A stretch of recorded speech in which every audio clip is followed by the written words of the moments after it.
Welcome to the Vicarage for our time of prayer together. Thank you to those who've joined us to the Vicarage for our time of prayer together. So, hi Jennifer, how you doing? You're right. Hi Malcolm, how you doing, mate? Right. Hi Pam, how you doing?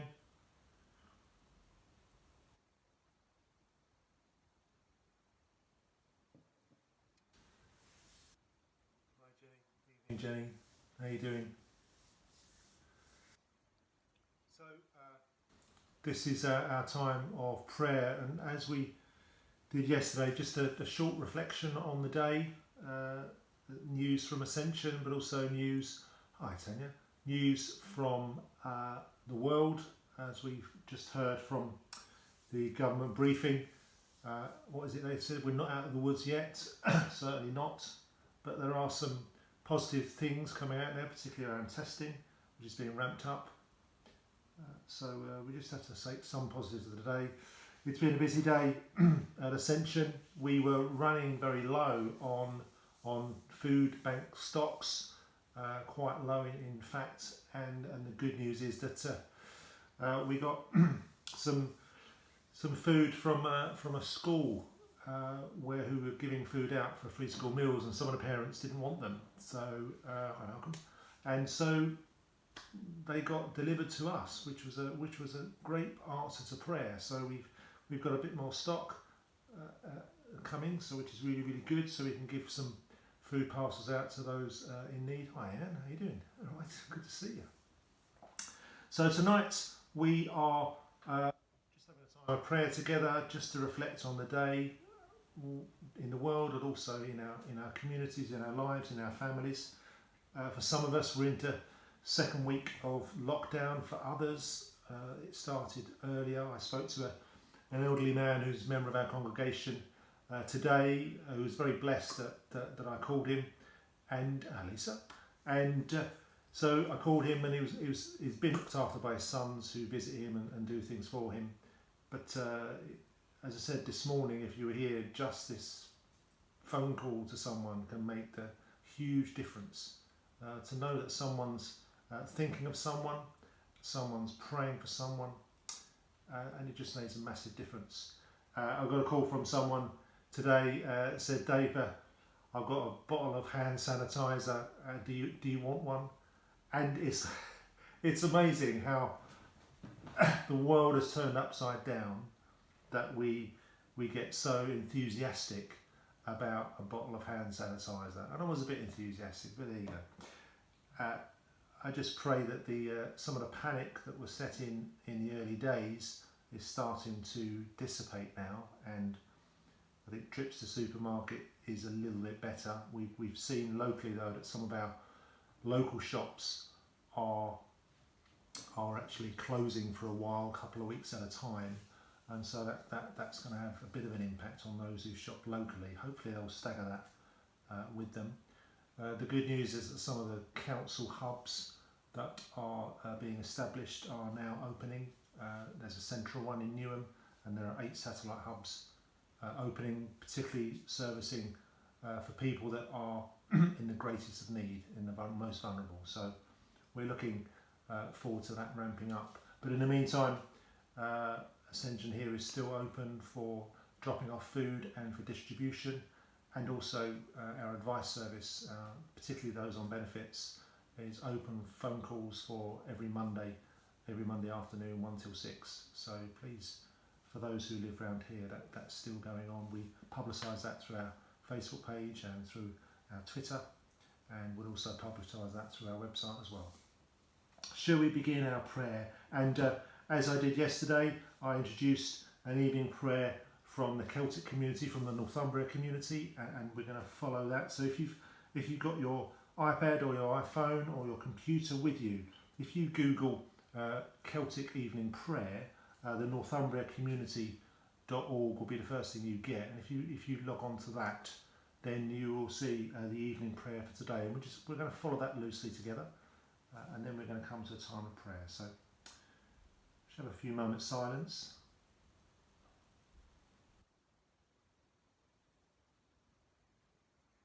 In the name of the Father, and of the Son, and of the Holy Spirit. Amen.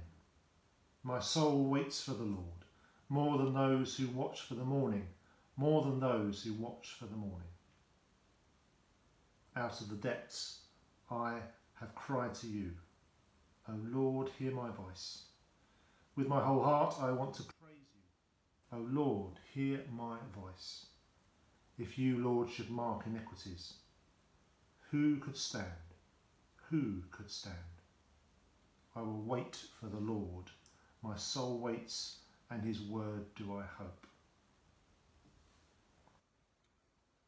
Part of our prayer is to give thanks for the goodness and the faithfulness of God in times past, and particularly for those who are in the middle of dark stuff now and struggle and pain and the trials of life. It's been remembering that God fulfilled promises in the past and will do so in this time. Lord, you have always given bread for the coming day, and though I am poor, today I believe.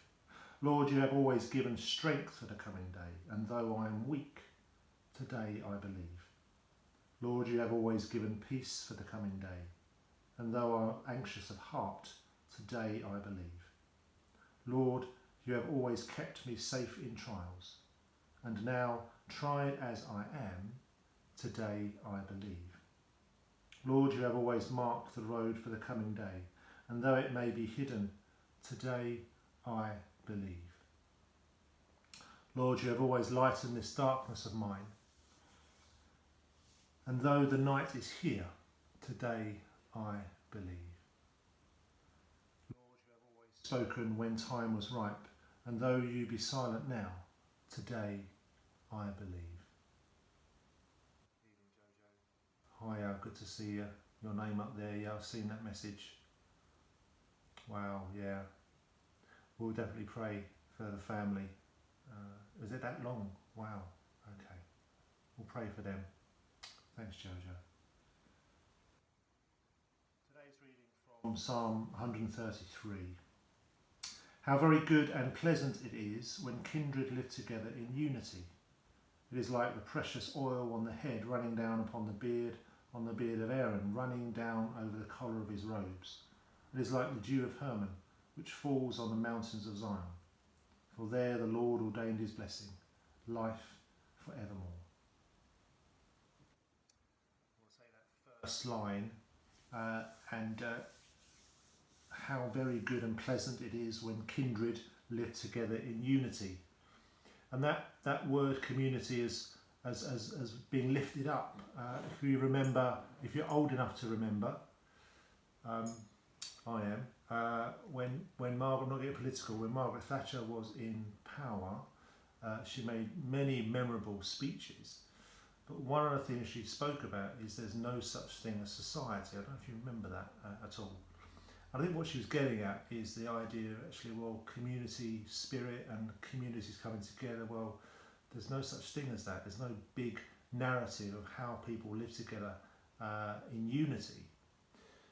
Yet our current Prime Minister has come out very clearly and refuted what she said. In the past weeks, he's seen and we've seen that there is such a thing as community. And what I mean by community is people coming together, seeking to get on with each other, but also to help each other. That the weak are supported by the strong, the voiceless are supported by those who can speak out for them. And so this psalm is great for that, how very good and pleasant. I mean, pleasant's a bit of a wishy-washy word, isn't it? But actually how very good it is when we live together in unity. And we've sometimes it takes something like this to unite us. It's quite sad, isn't it? That, hi Simon, how you doing? It takes something like this to unite us. The idea of a crisis, a war, whatever it is, it sometimes. But the hope is that when we get to the other side, we will remember what happened. We will remember how we were to each other, the heightened sense of looking out for each other. We remember that and hold on to it, because it's very easy. I think I said it a few days ago that we should never stop learning. Unfortunately, when generation to generation goes on, what happens is that we do stop and we forget what a time like this was like, and we revert back to our old ways. And it is hoped, I really hope, that actually when we get through this, that we will remember these acts of kindness towards each other, these communities coming together. And you will know in your own communities there are things popping up all over the place. I mean, we've got a Custom House mutual aid community. It's online, it's a Facebook page. Well, it's not Facebook, it's a WhatsApp group. Others have got Facebook pages. But it's just people being added all the time, people saying, can you get this? Yeah, I can go and get that. And it's just backwards and forwards, these messages of people needing help and people coming to respond. Simple things like, you know, as I said this morning, I'll say it again, just a 96-year-old lady who pleasure every day is to read a newspaper. Yeah, her carer's newsagent has closed, so she hasn't got access to a newspaper. What do? We said, well, we can get a newspaper and we can get someone to deliver it. And I want to thank Larissa, she's probably not on here, but she's doing that. She's every day, she's doing her own stuff, but also every day she's going to this lady's house and delivering her newspaper. Small thing, isn't it? But actually, massive difference. So, how very good and pleasant it is. I want to read the reading from Exodus that we're looking at today, and if you've got the Celtic evening prayer, it says this, Exodus 34. Of course, this is a time when, if you know the Exodus, the time when God got Moses to take the people out of Egypt, and it's this continued escape, but also wandering as well. And it said this, Exodus 34, 21 to 22. For 6 days you shall work, but on the 7th day you shall rest. Even in ploughing time and in harvest time you shall rest. You shall observe the festival of weeks, the first fruits of wheat harvest, and the festival of ingathering at the turn of the year. When I was at school, oh hello Gary, how are you doing? All right, I was at school, but at the same time as Gary. When I was at school, I remember, I think it was geography, and we were doing things on farming. Yeah, that's boring, I know, but we were doing things on farming, and the idea is that a farmer had lots of fields, and he would plough and harvest and sow on a load, but then he would leave one field empty, and it was called a fallow field. The idea actually that field needed to rest. Don't know if you remember this when you were growing up. Anyone remember this?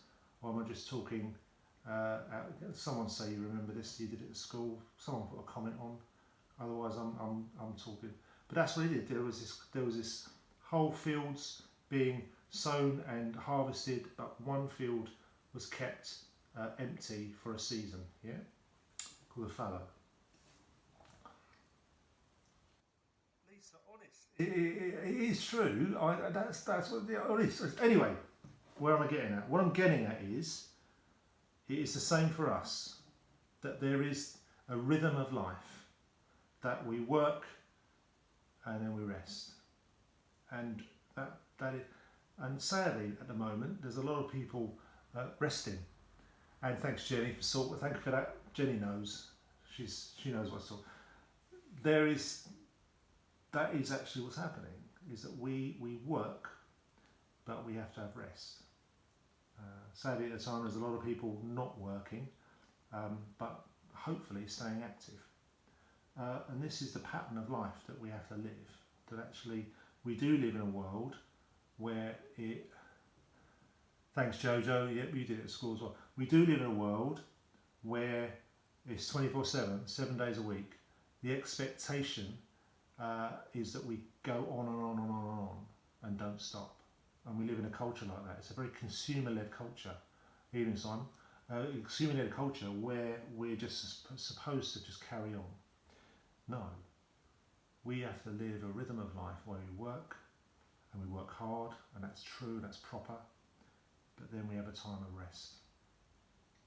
And there are certain communities that say actually this seventh day is the Lord's day. Remember that? The idea of actually everything you do on that day is for the Lord, concentrating on Him.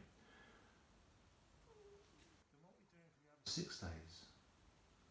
Are we working for ourselves? So it doesn't quite work like that, and I don't take Sabbath like that. Sabbath in this is not about everything you do is for the Lord.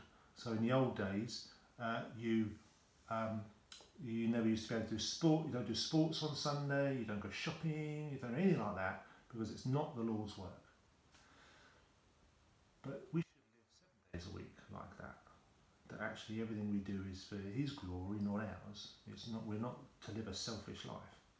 So Sabbath then is not necessarily to do with a special day where we praise God. Of course, in the UK, Sabbath, or the day of Sabbath, is a Sunday, whereas in a Jewish calendar it's a Saturday. The expectation is that yes, you will worship on that day, and it is a special day, but it is a day of rest. It's not necessarily a day just committed to God, because actually, what about the other 6 days? What are you doing then? So we have to look after ourselves. No one wants to be burnt out. So I think this is a great reading for us, is that actually when we work hard, but we have a day off. My day of rest is a Friday. Other days, for some people, it's one day on the weekend, and for a lot of people, it is Sunday. But we work the other days. So I think it's a great passage for us that actually on the 7th day we rest. And as Jenny has put, the ground has to be, I don't know what that word is, recuperate. That's the word. The ground has to recuperate. And that's the same for us. We have to recuperate.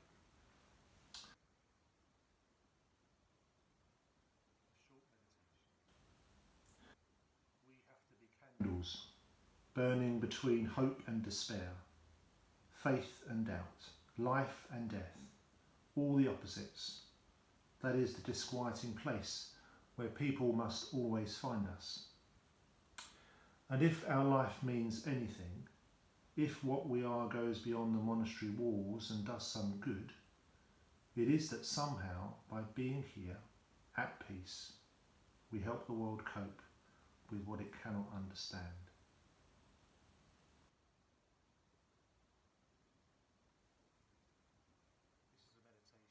Within a monastery, and the idea is that just by being there, just this community of faith, living with each other, supporting each other, praying for the world outside, just that knowledge of this place being there brings peace. And I'd like to think that is for our church, that just the knowledge of it being here, even with people who don't come to it, yeah? The knowledge of the church being here, the knowledge that people in our church praying for the world, praying for the community, it does this, it brings peace. It enables the world to cope with all that it faces.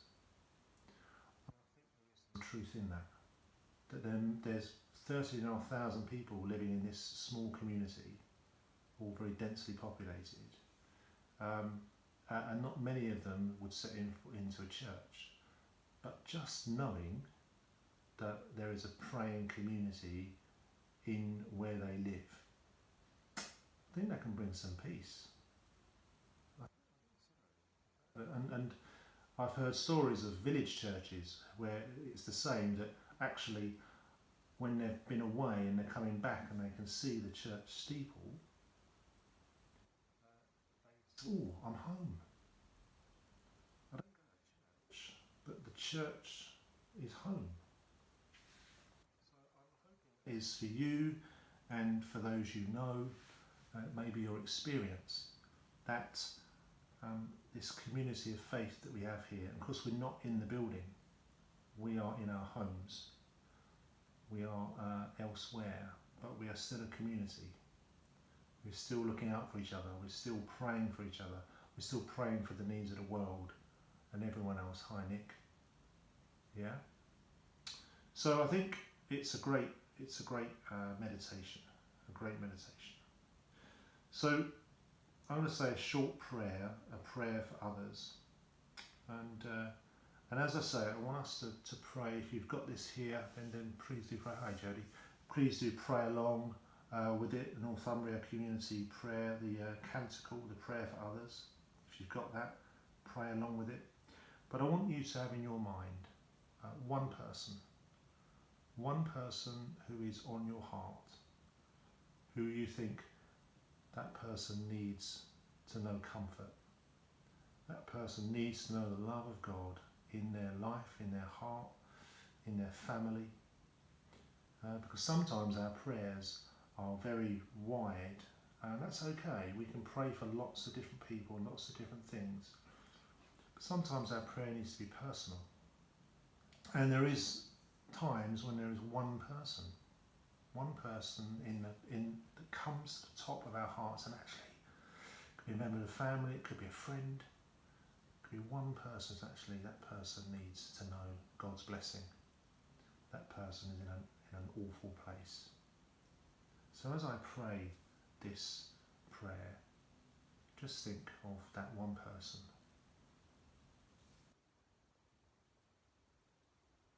In the shadow of your wings, I will sing your praises, O Lord. The Lord is my light, my salvation. Whom shall I fear? The Lord is the refuge of my life. Of whom shall I be afraid? In the shadow of your wings, I will sing your praises, O Lord. One thing I ask of the Lord, one thing I seek, to dwell in the presence of my God, to gaze on your holy place. In the shadow of your wings, I will sing your praises, O Lord. I believe I shall see the goodness of the Lord in the land of the living. Oh, wait for the Lord, have courage and wait. Wait for the Lord. In the shadow of your wings, I will sing your praises, O Lord.